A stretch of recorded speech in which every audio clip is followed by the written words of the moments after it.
Thank you. Obsessed. Thank you. Keanu Reeves, you made him look. He was the best Survivor incredible. girl ever. He was the best Survivor girl I ever. think Kiana should be nominated for Best Actor for this movie. I can't even deal with it. Okay, I have to ask you real questions though. So obviously Evan was the Survivor girl, kind of. You reversed the roles a little bit. So sure. what does Knock Knock ultimately say about men and how you feel they're hardwired? Is it evolutionary, or is it just men in their 40s who are settled into a certain life, or is it always? That's a very good question. I mean, I'm in my early 40s, and I didn't get married until 9 months ago. And a lot of my friends who got married in their 20s, I watched their relationships fall apart.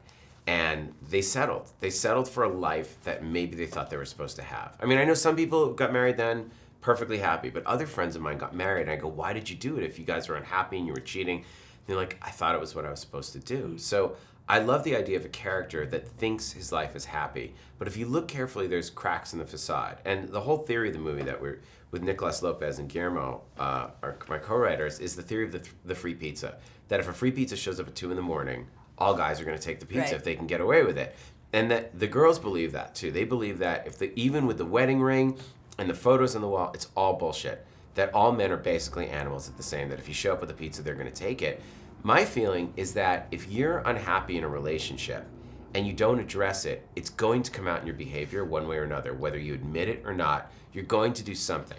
And you know, even recently, the Ashley Madison hack happens, and that shows there's 37 million people that are paying money to have an affair because there's something missing in their relationship. Now, I'm not judging them or saying wrong with it. It's just factual. Like, why else would they be doing that unless they're looking for something? But now, with technology, everything you do, there's no privacy anymore. In the times of Fatal Attraction, if you cheated on your wife, maybe your wife found out, maybe your bunny got boiled, maybe your kids found out. Maybe. But now, it's literally broadcast for every single one. Everyone can see everything you're doing. There's no privacy anymore, and it's out there forever. There's no closing Pandora's box. Right. That, I think, is an interesting, terrifying idea. Also, the generational difference in the way a guy in their 40s and a girl in their early 20s or teens are going to think of what they could use social media for. Someone in their 40s is going to share pictures of their kids, maybe say hi to their friends, but someone 20, 25 years younger, they're going to have a completely different psychology of what they use the apps for.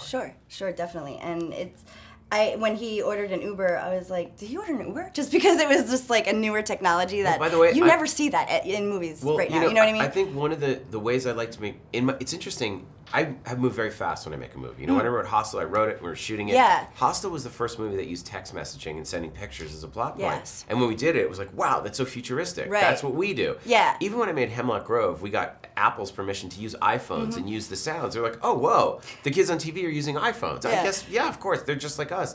We wanted to make technology. We said, yeah, so you have it that, okay, the girls show up in a rainstorm. What would you do? You'd call an Uber. Or, okay, I don't have, my phone got wet. I don't have my phone. Well, yeah, go on Facebook and let's instant message them and get the, but really they're using it because they're just like scoping out his Facebook. Sure. They're looking around.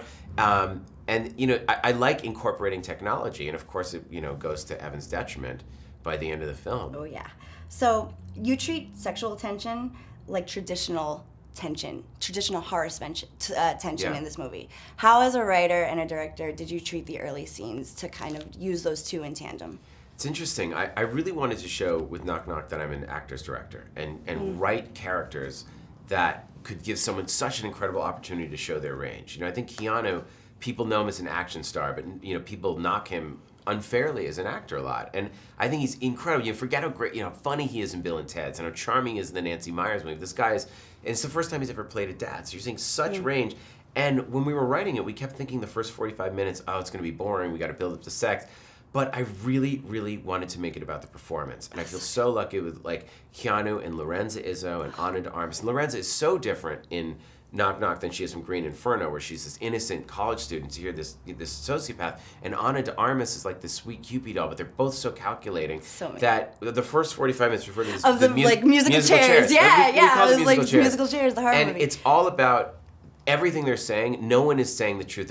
Everything's a calculation. It's all to get closer. It's all to invade his space. And we talked about it being, it's like he invites them in, like, okay, once you invite the vampire in, it's in your house, but they're invading his space, and it's one step. And we really worked on that in the rehearsal, that every line they say is no accident. It's all to get closer to him. It's all to accidentally touch him. It's all to say, oh, do you work out? Oh, these are beautiful. And then he moves over there, and then they sit, and then holding on those looks. And it was actually in editing, I remember David O. Russell watched the first 45 minutes, and he's like, I wanted just like a little more of Kiana close. And we went back.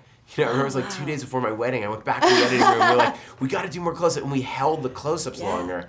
And just that extra beat of Kiana where he sits with this smile that's plastered on, like, okay. And you really, really feel for him until boom, it just all comes out in the sex scene. And the sex scene, I didn't want it to be beautiful, romantic. It's almost like the end of Fire Walk with Me. The sex scene I shot like a scene from a horror movie. Yes, totally. It's dark, totally. it's animalistic. And then the next morning he comes out and the girls they're like, it's like 2 raccoons are in his kitchen. It's a hot mess. I have no more time. Okay. Thank you. Thank you. Thank so you glad so you liked much. it. No.